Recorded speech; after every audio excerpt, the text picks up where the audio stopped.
kakati ate n'oleeta omuntu asuubirizibwa okuba omulyako oba omubbi kubanga ng'alina omusango mu kooti awo nze kyekyanneewuunyisizza ennyo ate nga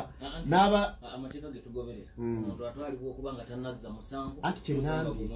asuubirizibwa kati anti ateeberezebwa kiba kitegeeza aidha ayinza omusango oguwangula n'aba nga yejeeredde oba okumukka mu vvi kakati bw'oba n'ekibiina no problem ekyo sikiinaako buzibu nekyeŋŋamba bw'oba ng'olina abantu babiri omu incumbent nga byegambye byonna akugiddeyo constituency ebadde NRM manya NRM tubalwanyisa kubajja ku constituency nabo balwanyisa zizza ate n'aba nti takuliddemu lukwe n'omulundi n'ogumu buli omu aba n'obunafu bwe ebyo siganye nange situukiridde sijja kwewaana nti enze mulungi ennyo no nsobola okuba naye temuliimu kyabo lyake nabukumpanya kakati bw'oba nti omuntu alina emisango mu kooti n'oba nti ate ggwe bw'ogambye nti yoono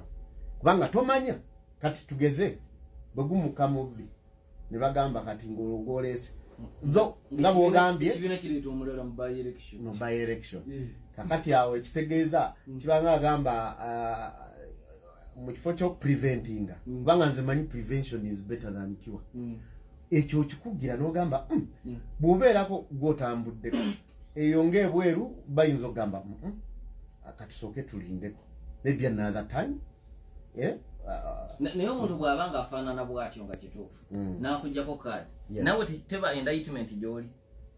anti kakati kiba kitegeeza bw'aba nga by the way tugeze nga kituufu ng'ebintu ebyo abikola kiba kitegeeza era